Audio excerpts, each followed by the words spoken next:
สึกก็พันนี่เลยนั่นเจ๊พันเนี่ยน้ำเหลวน้ำเหลวล่ะน้ำเหลวก็น้ำเหลวแต่เรือละบ้าแล้วตอนนั้นว้าวเฮติเราแต่ละที่กินสิจ่ายมือตากูอย่า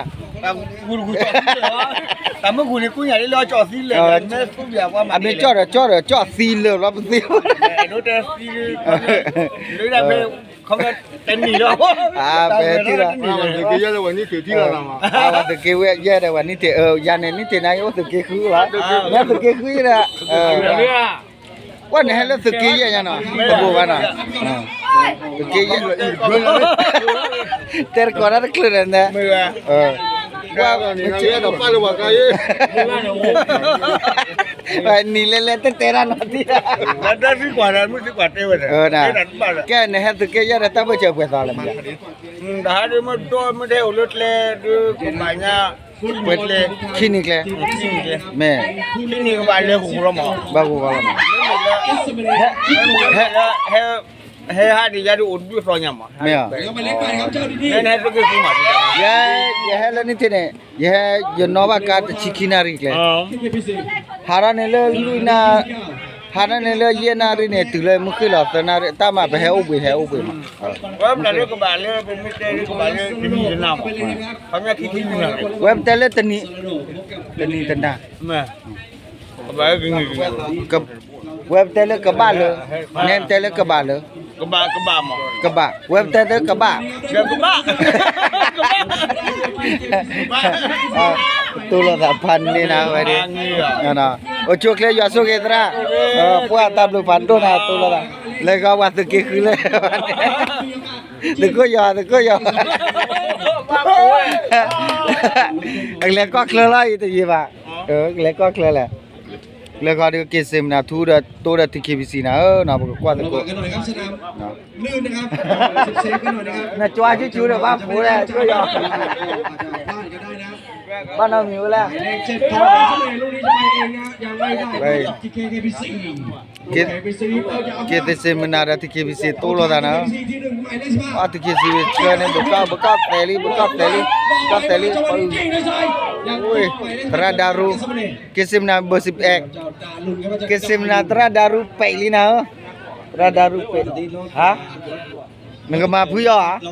เลยผู้ย่อน่ะปริตาอุเลยนึกว่าผู้ย่อมึงก็ตาอื้อแล้ววันนี้แต่ไม่ตาฟ้อตาอื้อแล้วนึกว่ามันนั่นแหละผู้ย่อปริตาอุเลยเล่นละกันเนาะฮะเลยผู้ย่อสวยเวลานะผู้ย่อสวย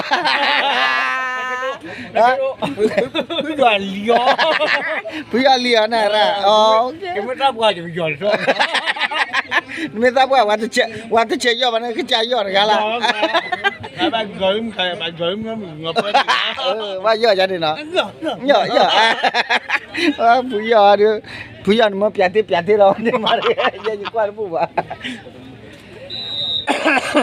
ไอ้ก็ว่าเฮ้ยคิดสิมันน่าจะที่คิดสิที่เราตานะแล้วเนี่ยตัวผู้มาจีเราได้เลยตาใครดูมาทูบมาเปล่าเฮ้ยตราดูเนี่ยได้ยากกว่านี่นะbetul leตราดูเนี่ยยากกว่าแล้วก็ดูตราไอ้ตราดูแม่ที่กลุ่มฮะก็ละไปเอาพวกตราเลยที่ละเว้ยtahu putra le tibla me ni lagi o chokle ya soge ya puya awe camera me ma camera me ke ko nya kana de me ne kena ye ne kena mi ya le ha ya chena ne cry kado cry kado me kado ne wa nyo la ya de pia da le pwa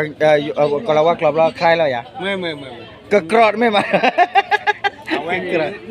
krot ma begini ha nama begini lah. Ya. ชมกันต่อครับ Ya tani ya. YouTube ni kini black. Video ya. Me ya. Kini black. Ne YouTube ni jadi lah ni sering ni lah naik kita. Kerja mu nano kini. Kini. Oh ya dia tahu lah dia tahu. Ne no le segi kuah. Me segi ku. Ne no segi ye. Ya jo be sakla buli lo. Sakla buli. Me sakla buli. tập được nào chỗ kia giờ xuôi nào ra nào mẹ bây giờ tin à hả nè mưa mưa nè hết mưa mưa à này mưa giờ mưa bây giờ ăn từ cuối àว่าเลยก็ดูทุบพันนี่นะ ออกมาทางฝั่งขวาให้กับ ที่จะไปซีนเนี่ยลิเนี่ย เกบีซีหาเข้าเลยครับหมายเลข7นี่ติดหมายเลข7เช่นกันนะครับของทางเกสเมเน่ยังพิงบอลได้อยู่ กิสมันทุรา โยนยาวมาไม่ทันครับหมายเลข7เข้าอยู่สามประตูของเค เปิดโกเลยดูแต่บ้าปะ ก็จะขี่รถได้ที่เนาะ แต่ไปเหตุที่เราทำภาษาคือก็นอนตระนอนนอไม่ได้นะยี่ที่บ้านนั่นเลยยูทูบจีเราอย่างนั้นแกนั่นอยู่ที่นั่นเลยอยู่โท่ละเลยพูดก่อนละแม่ยาได้กี่ใบลูกแค่เนาะตามเลยพาดูก็ใช่จะตาชุกเอ๋หรอเ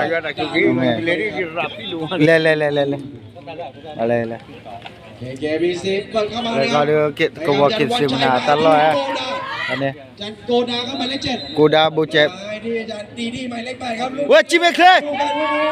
ใหญ่เกินไปหรือเปล่าครับ เว้ยตราดารุเว้ยกระสอบเว้ยตราย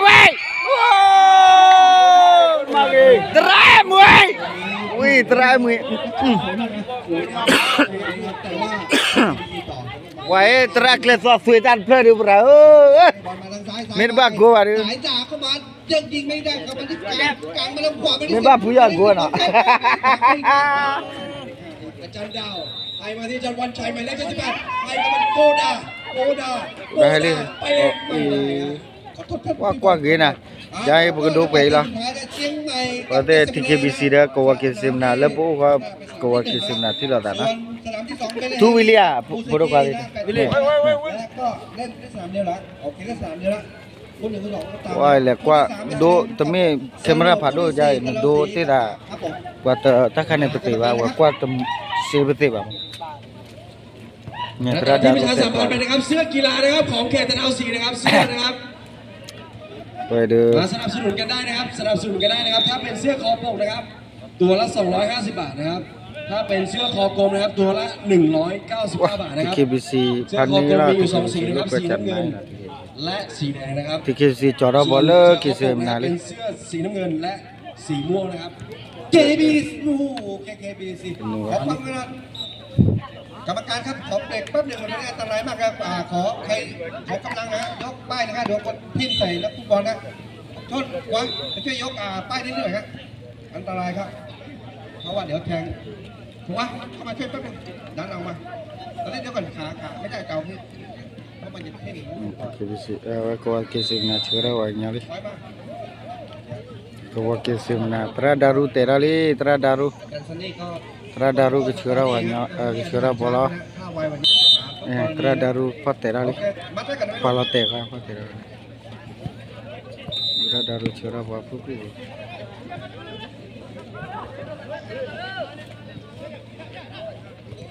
TKBC เลยไป TKBC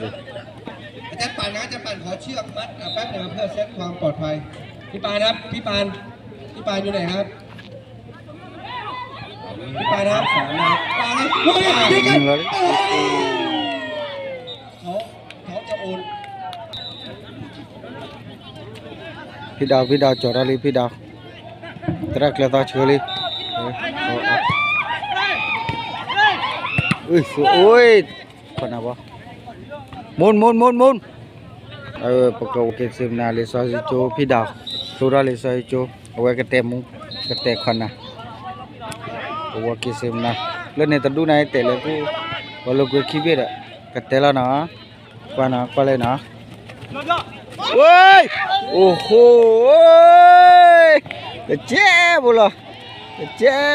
ขอบคุณทุกคนนะครับที่มาอุดหนุนนะครับเสื้อนะครับของทางเราสีก็เอาเป็นว่ามันเหมือนกับเนื้อดูเตะบ้าละว่าจะตัดดูละว่านะกูตาจูเคถึงแล้วแม่เสลียงเป็นเสื้อตะนาวสีครับอย่างน้อยก็บัดดูdia gua apa fem mera teradaru therdali woi oh telari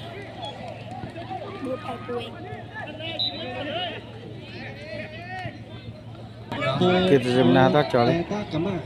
kurma apa ไป ฝั่งนู้นล่ะลูกโทษ เขายิงลูกโทษมีแม่งบอกว่าตอนนี้ อาจารย์ต้องถามอาจารย์คือครับลูกโทษภาษาอังกฤษเรียกว่าไงครับลูกโทษเคยโดนลูกโทษไหมครับกลับมาซีแล้วก็เตะนะครับก็เตะกลับมาแล้วโอเคเดี๋ยวแล้วก็เตะนะ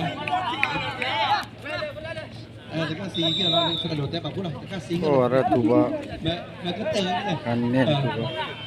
อ่ะ แล้วเนี่ยนั่นเลยที่ก็ว่าคิดนะนั่นที่มีอะไรเลย KBC ครับถูกไก่เข้ามาได้หรือเปล่าฮะจังหวะนี้มีประตูออกมาชกเป็นโต๊ะกลับของ KBC ครับหมายเลข4ไอมาติดสเปรย์ไปต่อไม่ได้ครับอยู่ที่หมายเลข9ของแกสเปรย์สนามลื่นครับก็จะเล่นบอลกันยากเลยนะครับการต่อบอลก็จะยากขึ้นไปอีกนะฮะหมายเลข4ของ KBC ออกมาทางซ้าย KKBC อ่ะแต่ไม่ที่ KBC อ่ะ KKBC อย่าเอาขึ้นมาจังหวะนี้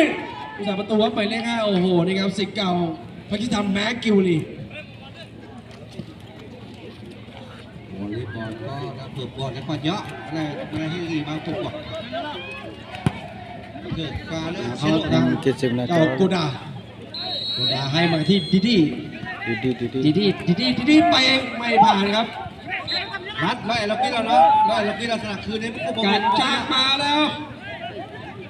วิ่งไม่ค่อยถนัดเท่าไหร่นะเพราะพื้นลื่นนะพื้นลื่นอันนี้การมาใหม่เลข11ลงนี่ยังล็อกหลบได้อยู่ครับใหม่เลข11ตะวันกลับขึ้นมา ว่าพวกกันหนึ่งกัน ไม่ผ่านเจ้ารถถังครับอาจารย์ดารุน จะดารุนะ มาสี่ได้บอลสี่ไม่ได้ยังเปลี่ยนกันอยู่มาแล้วครับเทเบสโอ้โหไม่มีกระชอกครับจังหวะนี้เหนียวนึบเลยนะ ปากุลมาฟันนี่จัน อาจารย์ นะ มาร์กนะครับชื่ออาจารย์มาร์กอาจารย์เขาน่าสนามเปียไม่ได้เป็นแต่กะทิแดงสักคนไหมที่มันมีคลิปมีเกียร์นี่เป็นรายการสนามสนุกเกอร์ ก็เลยซอยตัวตราใจตัวไว้สิแล้วก็ เคเกมยุดมาเคเกมดูสุดมานิดหน่อยครับ ว่าไปละ ชมไปที่สนาม2กันบ้างครับ